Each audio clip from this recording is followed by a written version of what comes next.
Today we will start with some initial concepts, basic concepts about chemical kinetics.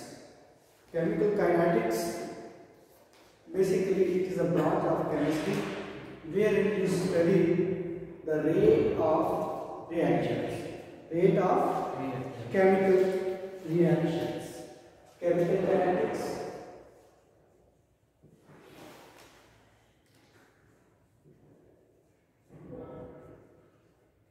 wherein you can study rate of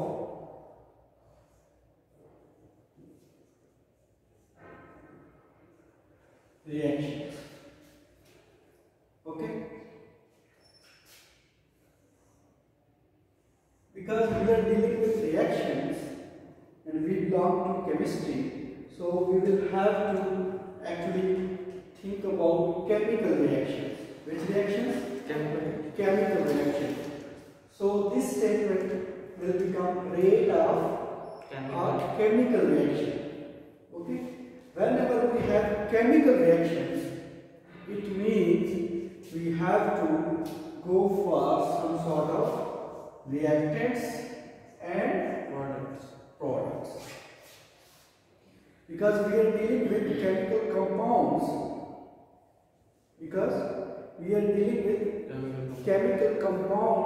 So in chemistry or in the laboratory, what we usually do, we do with the moles of chemical compounds. Either it is in reactant form or in product form.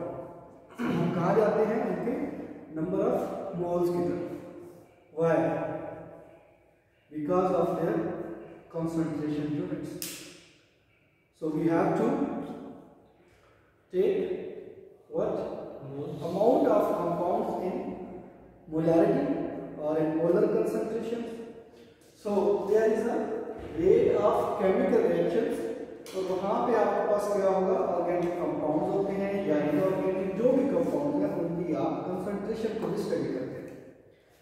तो rate क्या हो गया? What is rate? Rate is actually change in any physical quantity with change in time. In your case, because you are dealing with organic compounds and you will have to study their kinetics, so it will be called chemical kinetics, and you have compounds in molar form. The best way to present or to say molarity is the concentration. In your case, you have to deal with concentration. So what will be the change? Change in concentration. तो वहाँ पे क्या होगा? Change in concentration. तो वो आप देखिए तो रेट क्या बन जाएगा? रेट बेसिकली क्या होगा? Change in concentration divided by change in time.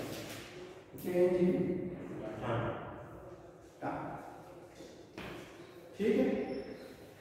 अब कंसंट्रेशन का सिंबल क्या है आपके पास? वो आप इसको ब्रैकेट्स में, ठीक है. चेन को किससे शो करते हैं? आपके पास डिफरेंट थिंग्स हैं, डिफरेंट ऑपरेट सिंबल्स होते हैं. मसलन आप डेल भी शो कर सकते हैं, आप ये स्मॉल डी भी शो करते हैं. डेल टू क्या है? ये किसको शो करता है? Average change. किसको शो करता है? Average change. मीन कि आपके पास टू डिफरेंट पॉइंट्स हैं, आप उन पॉइंट को ले रहे हो. मीन कि आपका एफसी का गेट है या केमिस्ट्री डिपार्टमेंट है, आप सिर्फ इन टू स्टेट्स को या टू पॉइंट्स को स्टडी करना है. इनके बीच में आप स्टडी नहीं कर सकते. तो ये जो 2 पॉइंट्स है मेन, तो इनको हम क्या कहेंगे?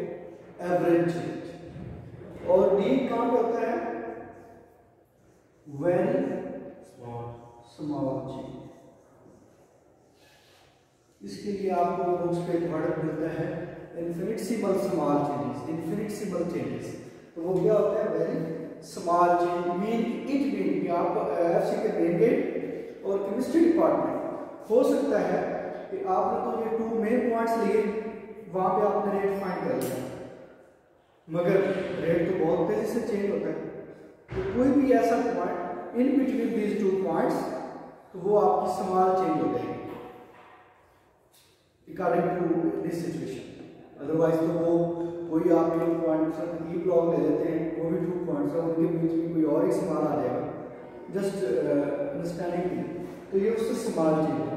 अब चूंकि केमिकल रिएक्शन है, आप वो स्मॉल चेंज को डील कर रहे हैं, तो हम यहाँ पे क्या लिखेंगे, change D square brackets with D. तो ये आपका क्या हो जाता है, रेट। अब यहाँ पे चूंकि आप अगर रिएक्टेड हो तो रिएक्टेड लिख सकते हैं, अगर प्रोडक्ट हो तो प्रोडक्ट लिख सकते हैं। रिएक्टेड है तो आप यहाँ पे आर लिखेंगे, और अगर प्रोडक्ट पे लिखना है तो आप यहाँ पे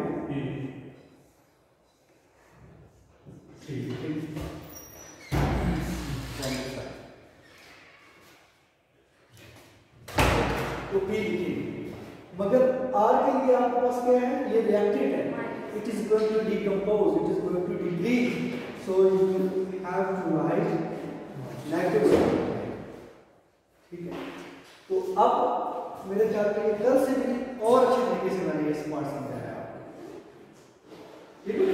तो ये रेट है, इस तरह आपने रेट को लिखना है। देन रिएक्शंस, तो केमिकल रिएक्शंस किस तरह के हो सकते हैं, तो इनको देखें कि ये आपके पास एलिमेंट्री रिएक्शन भी होते हैं और कॉम्प्लेक्स रिएक्शन भी होते हैं। 2 टाइप्स के रिएक्शन प्रोसेस, ठीक है, elementary reactions and complex reactions. Elementary reactions कौन से होते हैं, एनी सिंगल स्टेप रिएक्शन, ये बात क्लियर हो जाएगी आपको। कोई भी सिंगल स्टेप रिएक्शन जो होता है वो आपको क्या कहलाता है, elementary reaction. In comparison to elementary, complex reaction क्या होगा, multiple steps, 2 or more than 2 steps, ठीक है। Reaction involving 2 or more steps, ये कॉम्प्लेक्स रिएक्शन है। तो it means you are going to study rate of elementary reactions as well as rate of complex reactions. तो उसमें क्या होगा कि सिंगल स्टेप रिएक्शंस भी होंगे और डबल, ट्रिपल और उससे भी ग्रेटर नंबर ऑफ स्टेप्स वाले रिएक्शन भी आप स्टडी करेंगे। कोई एग्जांपल है आपके पास मोर देन 1 स्टेप्स वाले reaction? Free radical, very good. वो जो मैकेनिज्म होता है पूरा, वो क्या है आपका, मोर देन 1 स्टेप, तो वो कॉम्प्लेक्स रिएक्शन में आता है। तो ये भी आज बात क्लियर होगी, ठीक है। अभी हम बात करेंगे कि केमिकल काइनेटिक्स इंपॉर्टेंट क्यों है, हम क्यों पढ़ते हैं। ये तो हमने एक बेसिक ले लिया ना, रेट क्या है, रिएक्शन क्या है। तो अब आपको ये आइडिया होगा कि केमिकल काइनेटिक्स होती क्या है बेसिकली, ठीक है। अब इसकी इंपॉर्टेंस क्या है, इसकी इंपॉर्टेंस ये है कि जब भी कोई आप रिएक्शन स्टडी करते हैं तो you must know it's rate, it's way, it's mechanism to proceed, और to the main purpose of chemical kinetics, Ibrahim भाई, is to get the optimum values, optimum conditions to get highest yield of any chemical reaction. आप organic synthesis में जाएं, वहां पे क्या होता है, आप सिंथेसिस करते हैं और आपको पता है ऑर्गेनिक सिंथेसिस में सबसे मेन प्रॉब्लम क्या है, यील्ड का। आपको यील्ड बहुत कम मिलती है। फिर आप क्या करते हैं, आप कंडीशन सेट करते हैं, टेम्परेचर ये करते हैं, प्रेशर ये करते हैं, वॉल्यूम ये करते हैं, कोई कैटलिस्ट ऐड करते हैं, कोई रिएक्टर अच्छा लेके आते हैं, कभी आप लेट जाते हैं, कभी खड़े हो गए, यानी कि कंडीशन आप चेंज कर रहे हैं ना। तो वो कंडीशन जब आप चेंज करते हैं तो कोई ना कोई उसमें वो क्यों कर रहे होते हैं। Ultimate purpose is to get higher yield. तो उसके लिए आपको ऑप्टिमम कंडीशन चाहिए। तो chemical kinetics is very fruitful to get that optimum conditions. while mainly you are working in the industry. Industry में जाके जब आप कोई केमिकल रिएक्शन वहाँ पे करवाते हैं तो इंडस्ट्री वालों को क्या चाहिए होता है, यील्ड प्रोडक्ट जब जितनी ज़्यादा मिले, थोड़े टाइम में मिले। देखिए बात दो चीज़ आ गई, थोड़े टाइम में मिले और लो कॉस्ट में मिले। थोड़े टाइम में लो कॉस्ट में क्या मिले, ज़्यादा। तो वो किसको स्टडी करेंगे, उसकी किनेटिक्स को स्टडी करेंगे, उसके रिएक्टर्स को देखेंगे, उसके प्रोडक्ट्स को देखेंगे, उसके फैक्टर्स को देखेंगे, उसके मैकेनिज्म को देखेंगे। तो ये सारी चीज़ें, तो ये इंपॉर्टेंस का पता चल गया। फिर अगला स्टेप क्या है कि हम केमिकल किनेटिक्स में इंक्लूड क्या क्या होता है। This branch of chemistry actually includes what, rate of reaction आप पढ़ेंगे, रेट ऑफ लॉस पढ़ेंगे, लॉस क्या है, कैसे बनते हैं, ये चीजें देखेंगे। देन क्या होगा, आप देखेंगे फैक्टर्स जो इफेक्ट करते हैं केमिकल किनेटिक्स पे, वो मैं आपको एक कहानी की सूरत में बता चुका हूँ। दैट माइट बी, क्या हो सकता है factor, pressure, temperature, concentration, catalyst, ठीक है, और साथ में आप उसका मैकेनिज्म मीन के वो रिएक्शन कितने स्टेप्स में हो रहा है, ये भी आप देखेंगे।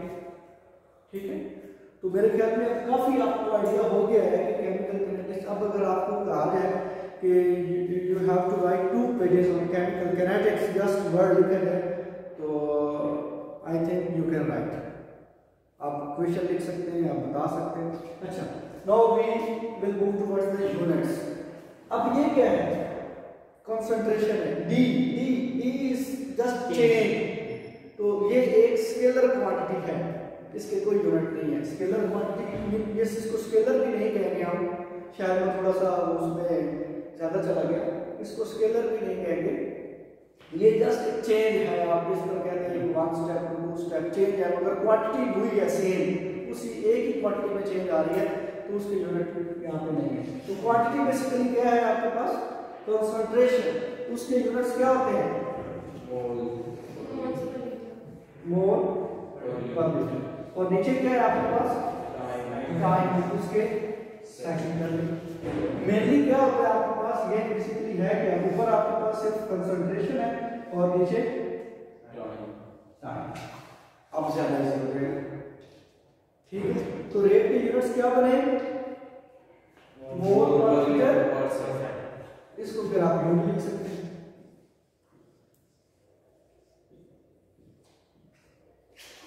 अब अगर टाइम आप सेकंड्स में ले रहे हैं तो आप सेकंड लिखेंगे, अगर आप वो टाइम ले रहे हैं मिनट्स में तो आप मिनट्स में लिखेंगे, ईयर्स में ले रहे हैं तो वो लिखेंगे, डेज में ले रहे हैं तो वो लिखेंगे।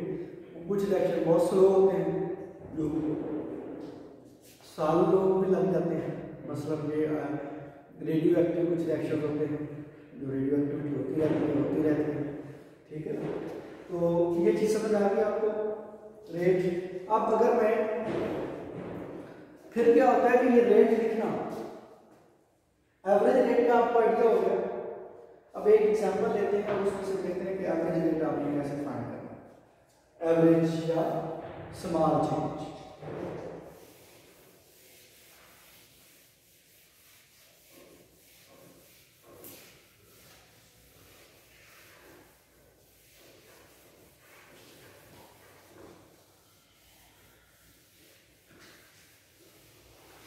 आज थोड़ा सा ये और ब्रॉड होगा कल की निस्बत, ये डेटा फ्रेम में आप और कैसे देख सकते हैं। अच्छा, सपोज कि मेरे पास एक एग्जांपल है, हम कहते हैं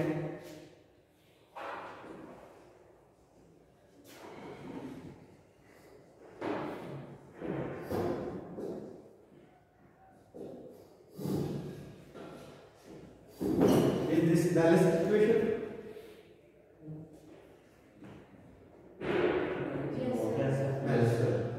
ठीक है, ये कोई रिएक्शन है, आपको उसको रट्टा लगाने की जरूरत नहीं है।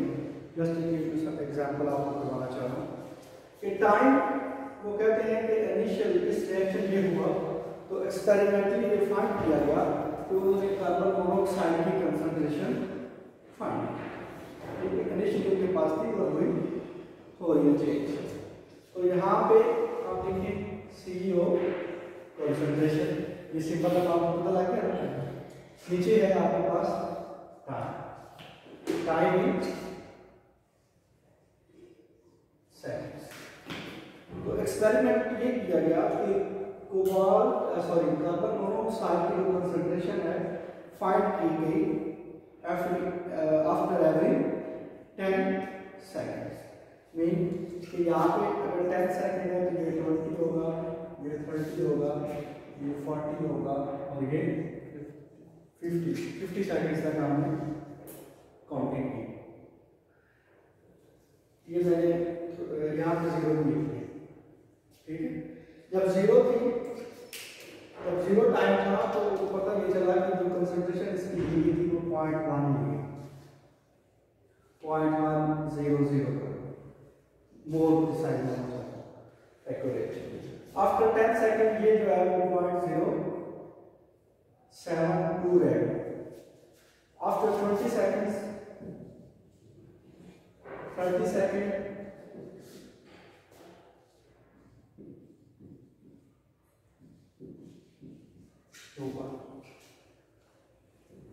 ओके।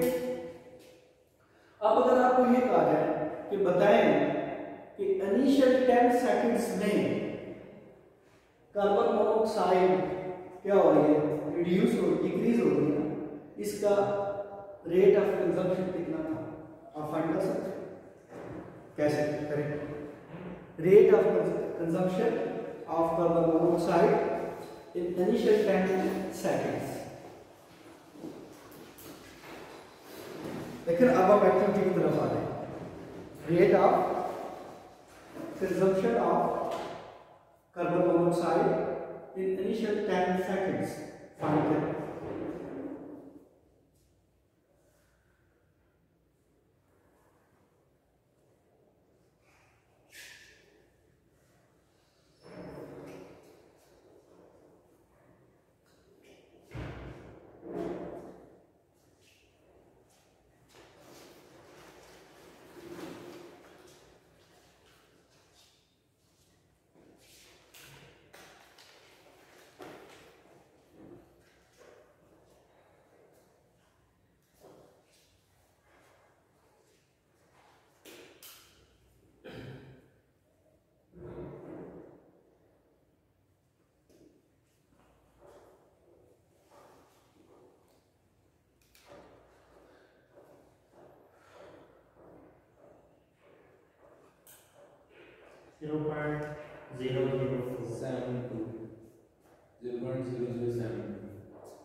इसको फाइंड कैसे करेंगे? रेट, आपने रेट निकालना है। रेट क्या होगा? नेगेटिव साइन, एवरेज चेंज है ना, ये 2 मेन पॉइंट्स ले रहे हैं आप, ठीक है। किस में? ओवर डी क्या टी क्या रखना है आपने? 10 सेकंड्स। तो ये यहाँ पे क्या होगा? चेंज ले रहे हैं आप, तो 10 सेकंड हायर माइनस लोअर, तो concentration of CO in 10 second minus CO in 0 second, ठीक है। टाइम आपके पास क्या है? 10 माइनस 0 सेकंड, ठीक है बेटा। सर 1 मिनट करने को दे। अब कंसंट्रेशन एट 10 सेकंड्स क्या है? सर क्लास में आंसर आएगा जी, यू कैन कंटिन्यू। अच्छा, और 0 सेकंड क्या है? ओवर 10। ये क्या आंसर है इसका? पॉजिटिव 0.0928। यस सर वो टाइम आपने चेंज कर दिया, कंसंट्रेशन। ठीक है सर 0 सेकंड वाले उधर लिखा है वो है नहीं सर वाई मैंने भी पहले ऐसे ही किया था। देखिए ना, इसको करें आंसर क्या आता है? माइनस 0.28 और ये नेगेटिव मल्टीप्लाई करें पॉजिटिव आ जाएगा। क्या आ गया? 0.028 0.028 डिवाइडेड बाय 10 तो अब क्या आ गया?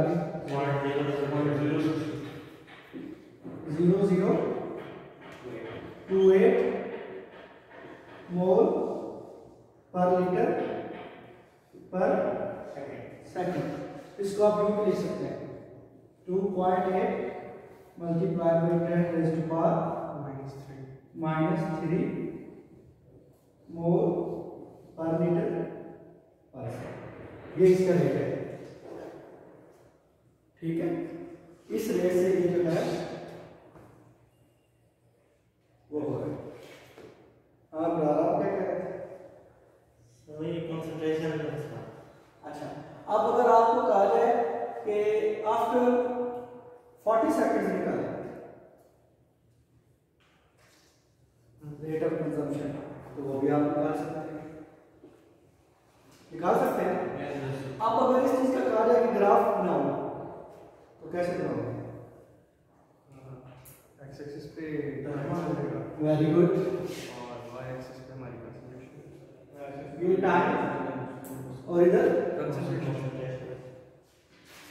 और ये आप देख लो टाइम क्या है? 0 है, 10 है, 20, 30, 40, 50, ठीक है। अच्छा, इधर क्या होगा?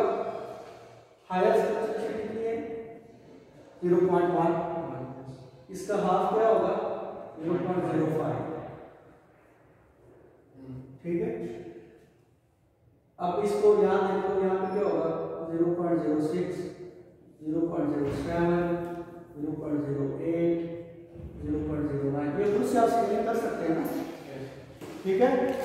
इसका तो पता है ना आपको। अब नीचे क्या होगा? 0.04,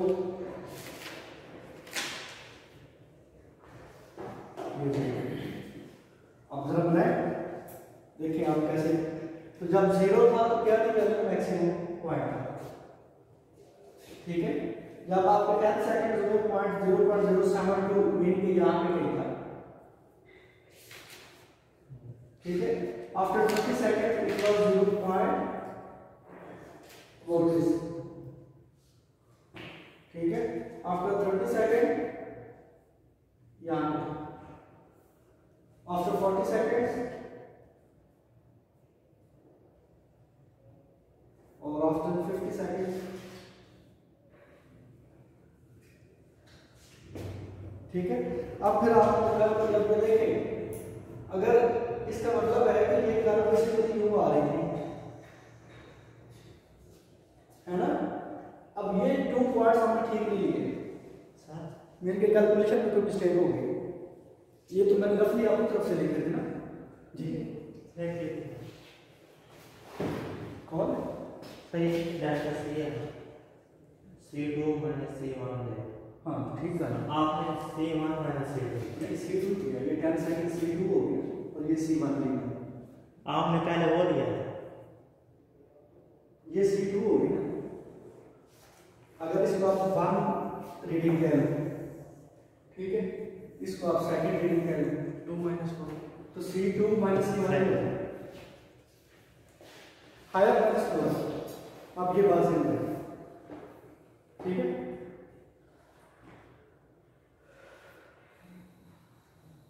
कंजम्पशन आप चेक कर रहे हैं ना, तो C2 - C1 जब प्रोडक्ट में आएंगे वो और भी समझ करेंगे। अच्छा, अब ये चीज आपको समझ आ गई। अब ये पॉइंट में ये आपके रह गया। अब अगर आपको कहा जाए कि किसी इंस्टेंटेनियस आप निकालें, एक तो एवरेज रेट हो गया, दूसरा क्या है? Instantaneous rate at any instant of time during the reaction at any instant of time. उसमें क्या होता है कि आपने कोई भी एक पॉइंट लेना है और उस पर टेंजेंट ड्रा करना है। क्या ड्रा करना है? टेंजेंट का पता है ना कि कोई भी कर्व होती है, सपोज ये आपके पास कर्व है, ठीक है, 90 डिग्री। इस पे आपने कैसा प्लॉट लगाना है कि उस कर्व को एक ही पॉइंट पे टच करे, लाइन लगाना, ये हो गया, ये टेंजेंट हो गया। ये जब टेंजेंट आ गया तो यहां से आपने फिर उसका स्लोप निकालना है। वो कैसे, ये मैंने क्यों किया, स्लोप क्यों किया, क्योंकि ये देखें ना, ये चीज आ जाएगी आपके पास,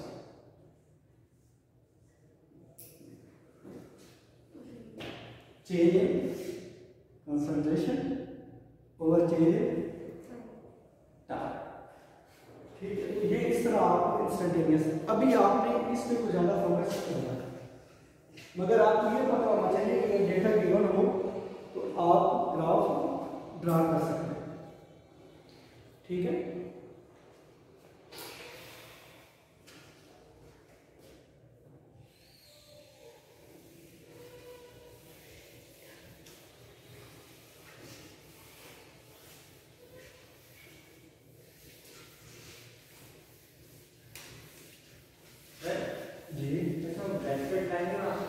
सॉरी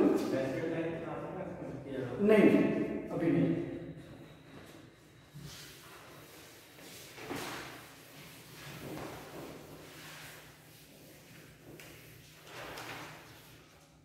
अच्छा,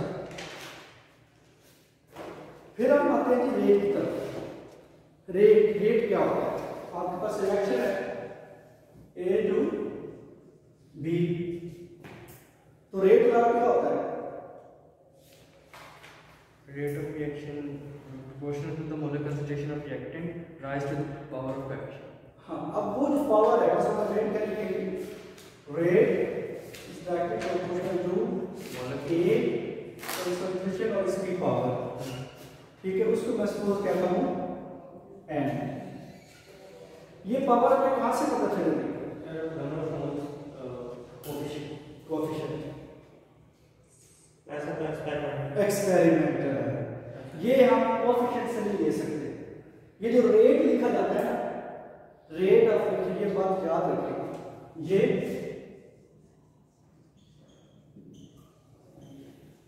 एक्सपेरिमेंटल होता है।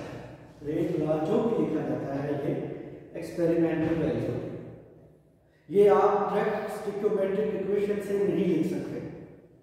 ठीक है, हमें ये कहां से होता है, हमें एक्सपेरिमेंट करने के बाद पता चलता है। अब ये रेट ऑफ रिएक्शन है और फिर इसको हम आगे क्या करते थे, ये प्रोपोर्शनैलिटी कांस्टेंट है, तो ये क्या बन जाता है, रेट कांस्टेंट। ठीक होगी बात, अगर रेट कांस्टेंट आपने निकालना हो तो कैसे निकालेंगे, Rate divided by the molar concentration. Rate divided by Molar concentration. And yes. वो जो भी आती है, Yes. ठीक है, वो जो भी पावर है, और समझ लिया। अब अगर आपका फिर अगली बात, ये रेट ऑफ रिएक्शन, तो यहां पे मैं यूं लिख सकता हूं,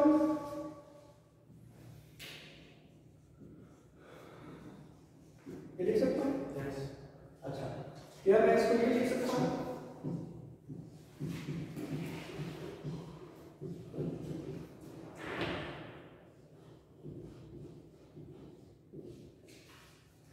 लिख सकता हूं, Yes.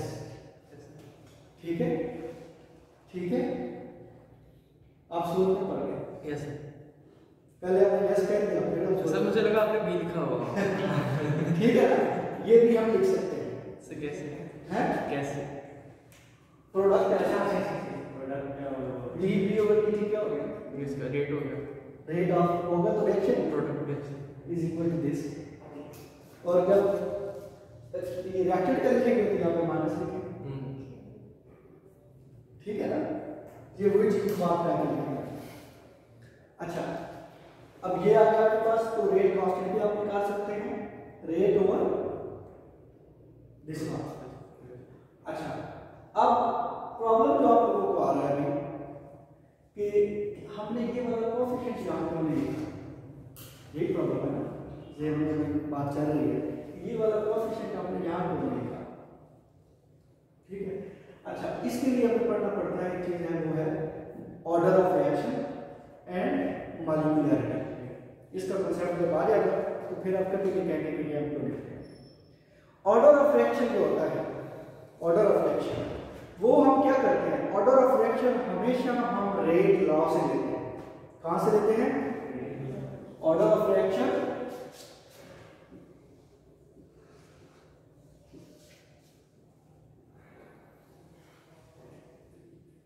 कहां से आता है? फ्रॉम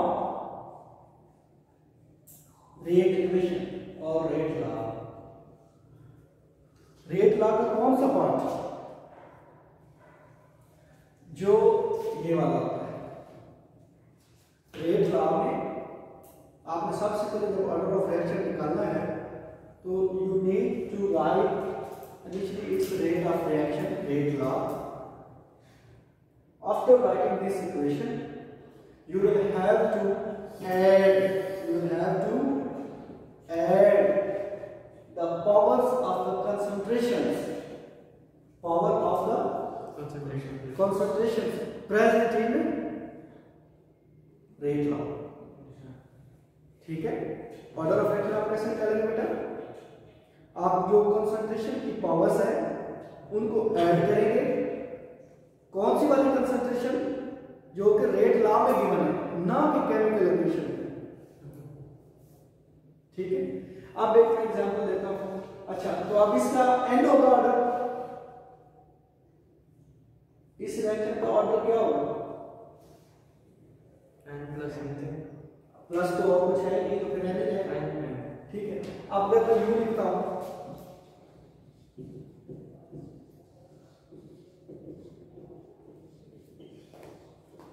अब क्या होगा order of reaction? n plus. ठीक है, तो अब इक्वेशन जो प्रोसीड, अब ये मैं एक चीज कुछ इक्वेशन लिखूंगा, उसका आपने मुझे ना रेट इक्वेशन लिख के दिखानी है और साथ में उसका मुझे आपने ऑर्डर बताना है। मसलन मैं ये रिएक्शन लिख लूंगा, H2 plus Cl2 it goes to HCl, ये रिएक्शन है। ठीक है, लिखे इसका रेट इक्वेशन लिखे और ऑर्डर बताएं क्या है दोनों साइड से। इस तरह मर्जी लिखे।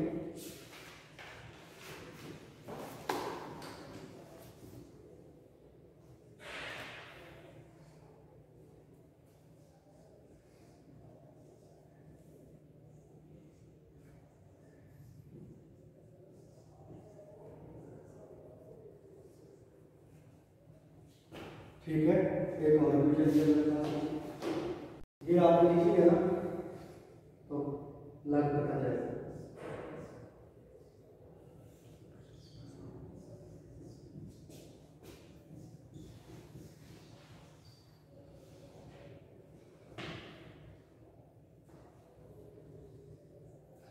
इनका आपको मुझे क्या क्या बताना? रेट इक्वेशन लिखनी है और ऑर्डर ऑफ रिएक्शन लिखिएगा।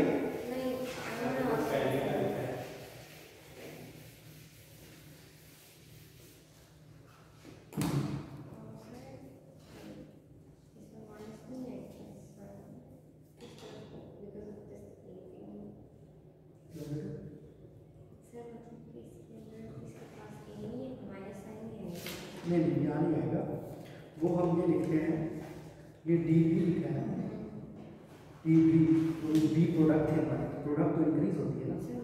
ए अगर हाँ, जब रेट यहाँ तो रेट नहीं है, यहाँ सिर्फ कंसंट्रेशन है, रेट डिक्रीज और कंसंट्रेशन और चीज।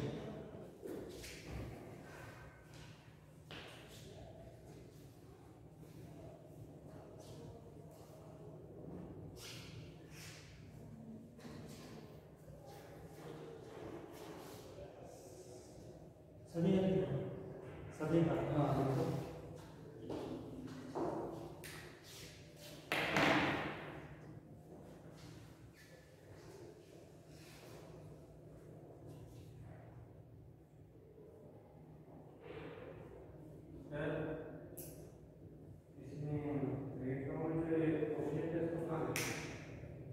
कौन सा कोएफिशिएंट? मतलब जो नंबर है ना, 2 है, उसको हम लिखवा लिखेंगे।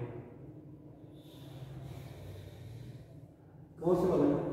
ये सेकंड ऐसे जो है ना, तो है ना, ये वाला, ये वाला। तो इसको अगर मैं इसमें लिखूं के कंप्यूटेशन n2 पावर n, जो 2 है ये कहाँ लिखूं?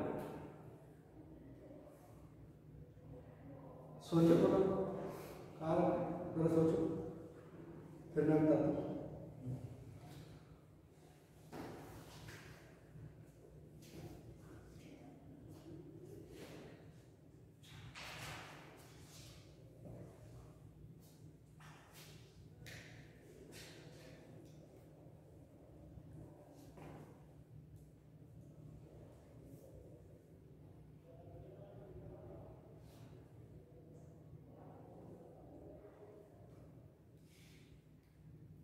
तो भाई आप लिख ही नहीं सकते, ये तो एक्सपेरिमेंटल होता है।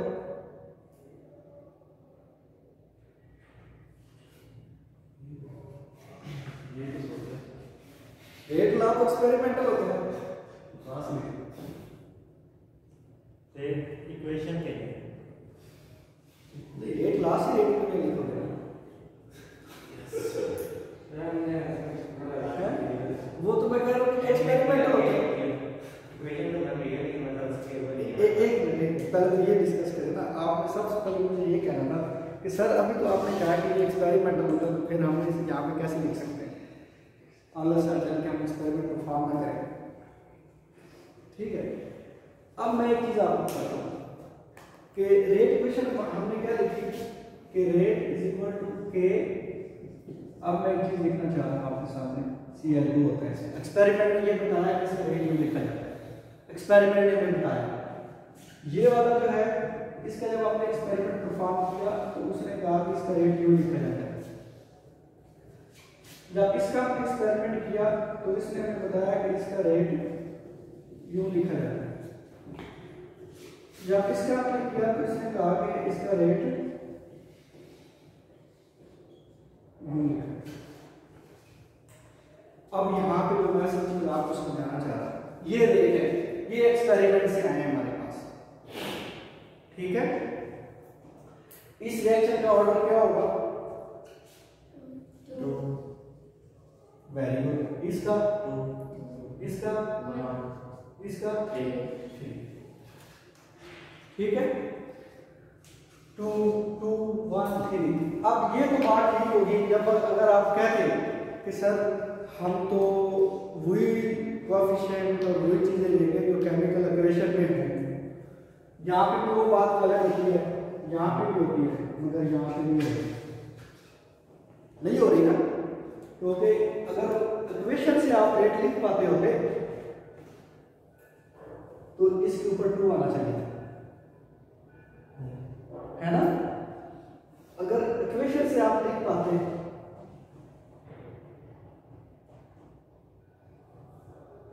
ये H2 है, NO2, ये क्या, ये ठीक है, ये ठीक है।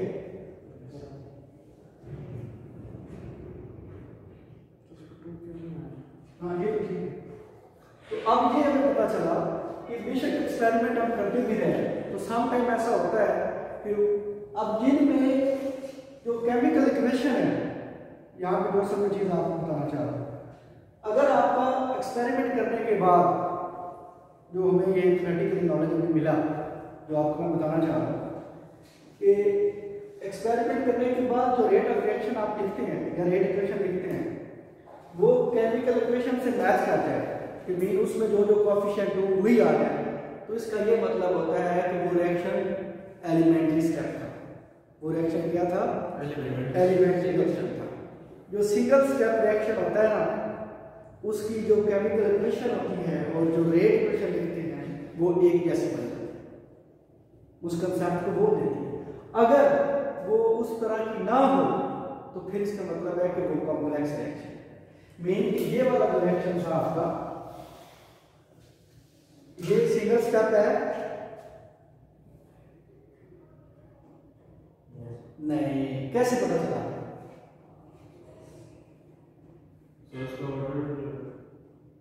ये बेटा कैसे पता चला? रेट इक्वेशन लिखी उसकी, रेट इक्वेशन और केमिकल इक्वेशन वो बैलेंसिंग नहीं आ रही थी। ठीक है, तो हमें पता चला कि ये कॉम्प्लेक्स रिएक्शन है। जब हमने एक्सपेरिमेंट भी किया तो हमें पता चला कि ये सिंगल स्टेप रिएक्शन नहीं था। अगर ये एलिमेंट्री स्टेप रिएक्शन होता तो यहाँ पे 2 होता था, ठीक है ना, इस तरह बाकी में आ गया, ठीक है, तो यहाँ पे भी 2 होता। तो ये अभी एक्सपेरिमेंट में बताया। तो ये वही चीज जो हमने स्टार्ट में बात की थी कि आप कौन कौन से रिएक्शन की काइनेटिक्स को स्टडी करेंगे। सिंगल स्टेप रिएक्शन उनको क्या बोलते हैं इमरान? एलिमेंट। और जो मोर 2 और मोर देन 2 तो उनको क्या कहते हैं? कॉम्प्लेक्स। सर जी, तो ये हमें कैसे पता चलेगा कि इसका मतलब ये जो आपने रेट लिखा है मल्टी स्टेप रिएक्शन, अगर आप ये हमें एग्जाम में ले लेते हैं कि इसका ऑर्डर देंगे तो हम तो 2 ही लिखेंगे। अब 2 लिख देंगे। मैं रिएक्शन लिखने के बाद लिखूंगा कि this is a multi step reaction. आपको मैं वो बात बताऊंगा ये मल्टी स्टेप रिएक्शन है, या फिर इसके फर्दर रिएक्शन लिख के दूंगा, जो 2 स्टेप्स होंगे ना उनके रिएक्शन लिख के दूंगा, फिर बताऊंगा। ये मैं एग्जांपल करवाऊंगा आपको, 5 वाले भी करवाऊंगा कि फिर आपने क्या करना है कि सपोज एक रिएक्शन A to B है, ठीक है, A to B है, हो सकता है कि ये ऐसे हुआ हो, A to C गया हो, C to D गया हो, D फिर आपके पास मेन प्रोडक्ट आई होगी, पॉसिबिलिटी है। इन केसेस में क्या होगा, तो ये कॉम्प्लेक्स रिएक्शन होगा। इसमें इसका जो रेट है वो आप यूं नहीं लिख सकते, नहीं लिख पाएंगे, क्योंकि इसमें आपके पास जब मैंने स्टेप्स लिख दिए ना, आप फिर तो ये नहीं लिखेंगे। फिर आप क्या करेंगे, इसका रेट 1 निकालेंगे, रेट 2 निकालेंगे, रेट 3 निकालेंगे, फिर इनकी कुछ कैलकुलेशन करके ऐड और सम अप करके फिर आप ये बताएंगे कि सर इस रिएक्शन का रेट ये बनता है। और वो कैसे पता चलेगा हमें, जो सबसे स्लोएस्ट रिएक्शन होगा वो क्या होता है, क्यों, ये तो 3-4 डिफरेंट स्टेप्स होंगे ना, फिर उनमें जो स्लो रिएक्शन होगा उस वाला रेट जो होगा इस रिएक्शन का बेसिकली रेट वो। अब बात समझ आई, तब हमें पता चलेगा। और ये मैं आपको बताऊंगा ये रिएक्शन मल्टी स्टेप्स है, इसमें ये स्टेप है, इनको देख के आप रेट ऑफ रिएक्शन लिख सकते हैं। आगे चलो। अच्छा, अब आपके पास मॉलिक्यूलैरिटी क्या होती है, ऑर्डर और मॉलिक्यूलैरिटी जो मेन एक से पेपर से आता है, molecularity and versus order of reaction.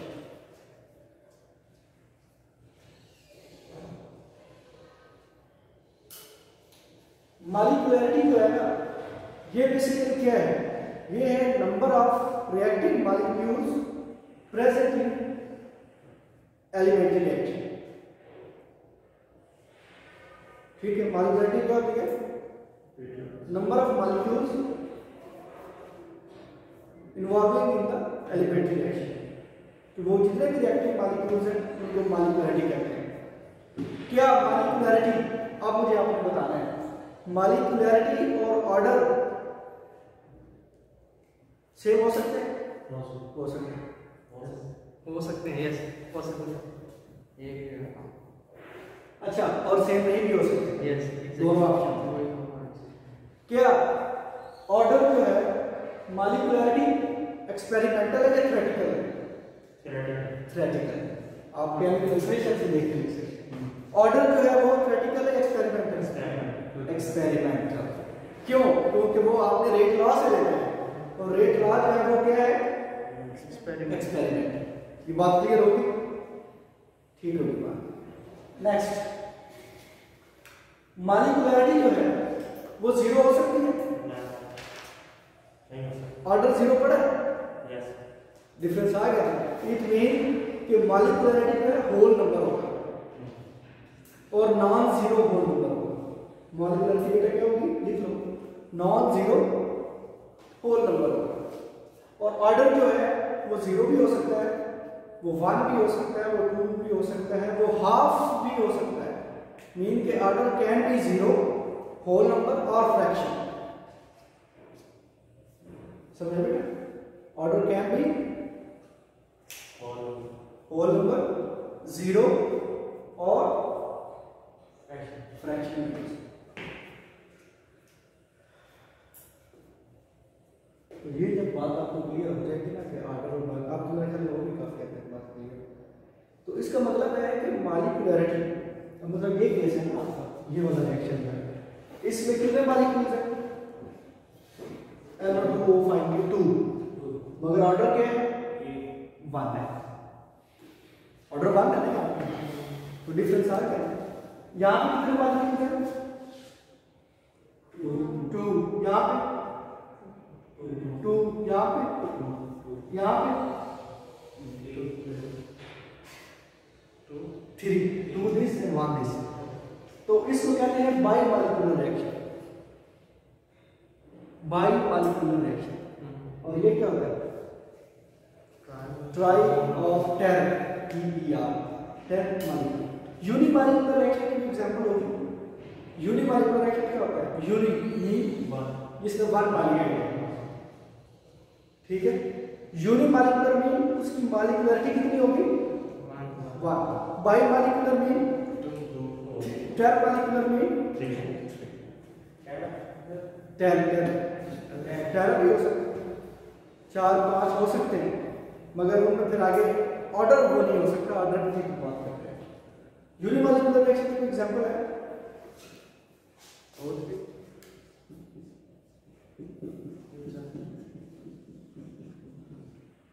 ये भी बाई मॉलिक्यूलर, ये नीचे बात एक मॉलिक्यूल है ना TR, ठीक है। तो ये यूनिमॉलिक्यूलर है। अब जनरली आप क्या लिख सकते हैं? A to B unimolecular reaction, 2A to B 3A to, अच्छा इसको आप यूं लिख सकते हैं, ये तो ऐसे ही रहेगा, इसको आप यूं लिख सकते हैं, ठीक है ना। इसको भी आप यूं लिख सकते हैं, यहाँ पे सिमिलर मॉलिक्यूल थे मगर ज्यादा हो गए, यहाँ पे डिफरेंट मॉलिक्यूल थे, इसको भी आप यूं लिख सकते हैं, जो आपके पास वो वाला एग्जांपल है ना, इसको आप यूं लिख सकते हैं।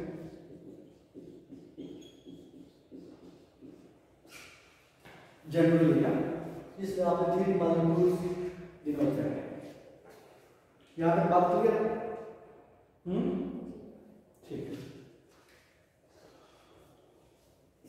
शाबाश, आप ठीक कर रहे हैं। ऐसे ऐसे नहीं है, ऐसे ऐसे करते रहना, यहाँ पे समझना है, पूछना है, अंडरस्टैंडिंग को कोरोना को लगवाना। वैसे कोरोना है कहाँ है?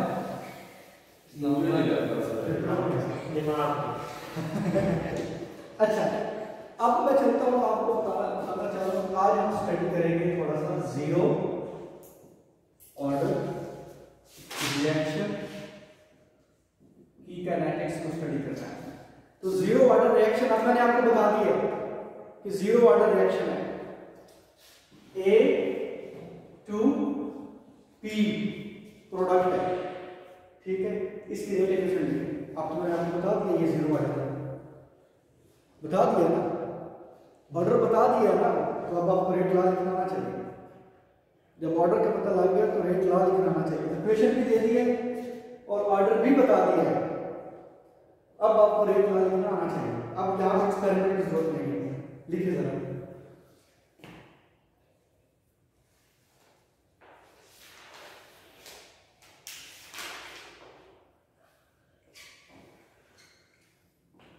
पहले सोचे ना कि रेट आप लिखते कैसे हैं, जनरल जो मैंने बताया था वो कैसे लिखते हैं। वेरी गुड, आप ठीक लिख रही हैं, very good, yes, excellent, yes, very good, very good. आपको रेट का पता कैसे लिखना है? आपने रेट क्या होता है? Is is directly proportional to the concentration of reactant. ठीक है, concentration of reactant. अब हमने क्या बता दिया? 0. ठीक है, तो ये आगे क्या हो जाएगा? रेट इज इक्वल टू के. अब अगर मैं कहूं कि भाई फर्स्ट ऑर्डर की रिएक्शन लिखें, ऑर्डर रेट लिखें और इक्वेशन ये है, तो क्या होगा? 1 आ जाएगा. अगर सेकंड ऑर्डर की कहूंगा तो 2 आ जाएगा. थर्ड ऑर्डर की कहूंगा 4.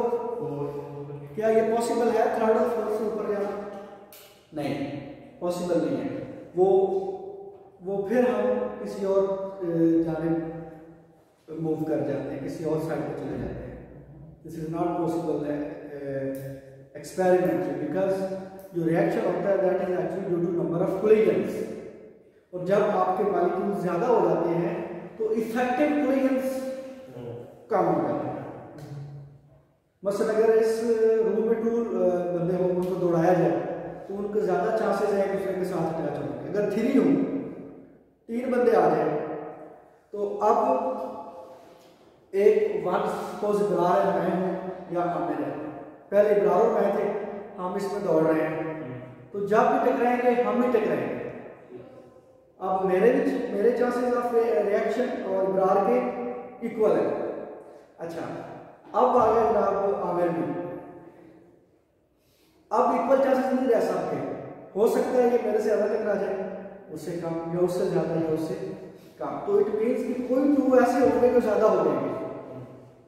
अगर आप 4 कर लें तो अब चांसेस ऑफ कोलिजन जो इफेक्टिव कोलिजन जो रिएक्शन होना है, मसलन रिएक्शन तो होना है इब्रार और मेरा. अब अगर आमिर भी आ जाए तो जितना इसने मेरे से टकराना था वो कुछ उधर अपनी एनर्जी वेस्ट करेगा. यस, अब अगर 4 हो जाएंगे तो इनके कोलिजन मेरे साथ जो इफेक्टिव कोलिजन मींस कि वो कोलिजन जो रिएक्शन करवाएंगे वो कम हो जाएंगे. इसलिए हम 3 से ऊपर बहुत कम जाते हैं ऑर्डर ऑफ रिएक्शन. तो ये बात भी क्लियर होगी. तो इसका क्या हो जाएगा, फिर कैसे लिखेंगे रेट?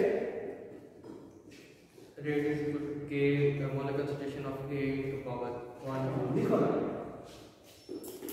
क्लियर. देखो शाबाश. फर्स्ट ऑर्डर लिखो. जी बेटा. सर सेकंड ऑर्डर वो भी सर अच्छा.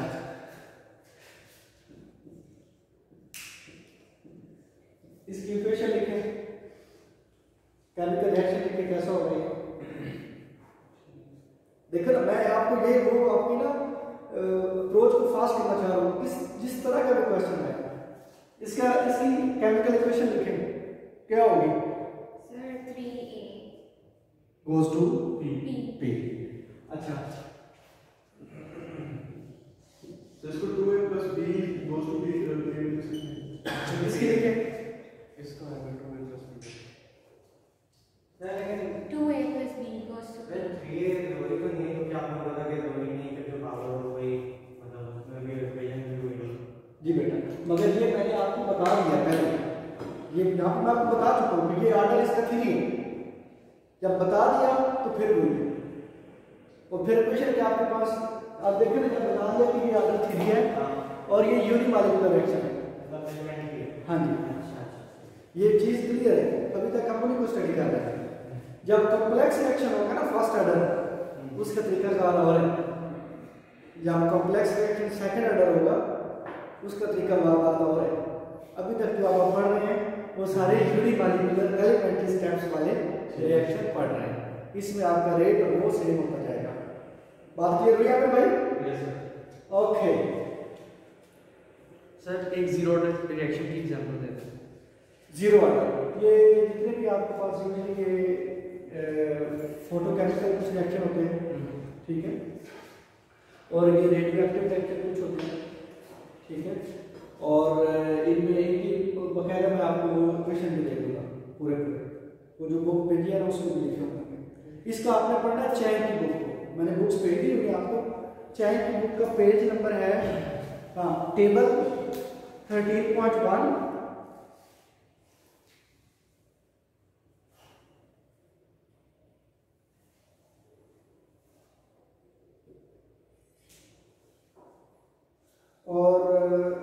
एग्जाम्पल 13.1 ये आपने करनी है घर से, चैन की बुक की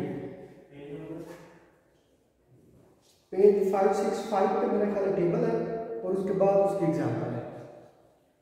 ठीक है, वो चैन की बुक मैंने आपको भेजी है ना, उसमें ये 13 चैप्टर मैंने अलग से आपको दिया हुआ है। ठीक है, अच्छा अब ये जीरो ऑर्डर हो गया। अब इसको रेट कैसे लिखेंगे प्रोडक्ट के लिहाज से, तो ये क्या हो जाएगा dp ये लिखेंगे ओवर dt। ये बात ठीक लिख रहा हूं मैं? Yes, sir. इसको मैं यूं लिख सकता हूं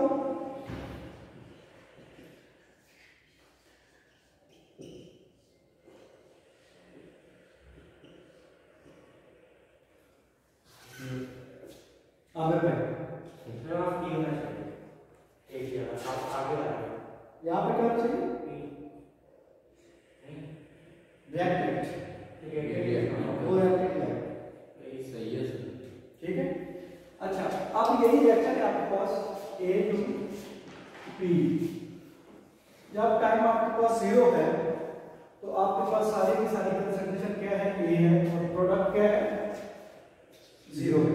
यही होता है ना, जब टाइम T हुआ भी कुछ टाइम गुजरा तो प्रोडक्ट जो बनी वो X बनी, तो रिएक्टेंट कितना रह जाएगा A minus x। ये बात समझ रहे हो A minus x। अब अगर मैं यहां पे लिखता हूं dx ओवर dt, रेट है ना वो टाइम t में जो प्रोडक्ट बनी है उसका dx ओवर dt आगे क्या होगा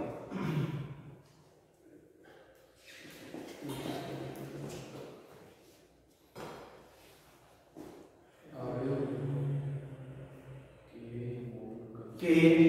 वेरी गुड, आगे मोलर कंसंट्रेशन किसकी X की सर। x और x की नहीं, आपने रिएक्टेंट A minus ए अगर हम जीरो ऑर्डर को स्टडी करें तो यहाँ पे क्या होगा जी, समझाया पॉइंट। अगर इसी रिएक्शन में हम फर्स्ट ऑर्डर को स्टडी करते तो यहाँ पे क्या जाता है अगर इसी में हम सेकंड ऑर्डर को करते यहाँ पे क्या जाता है जिंदगी आसान हो जाएगी, एक समझ आ गई। ठीक है, किसी भी चीज की पावर 0 हो वो किसके इक्वल होगी 1 के 1 Power 0 One. के 1। तो ये क्या हो जाएगा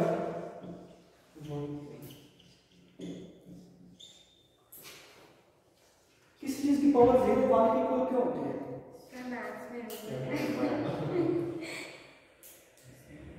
क्या चीज? किसी चीज की पावर 0 हो तो वो 1 के इक्वल क्यों होती है, इसका मैथमेटिकल प्रूफ पता है? भूल गया सर, बहुत पहले पढ़ा है।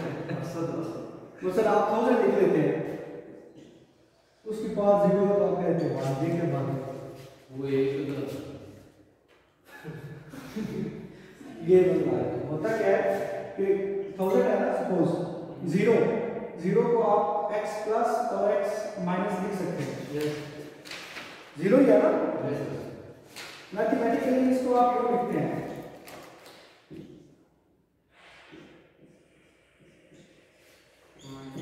ये भी लिख सकते हैं।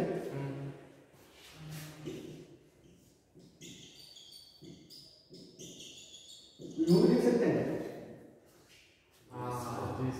है माइनस एक्स है ना, नीचे आते तो ये क्या सब क्या आता है हैं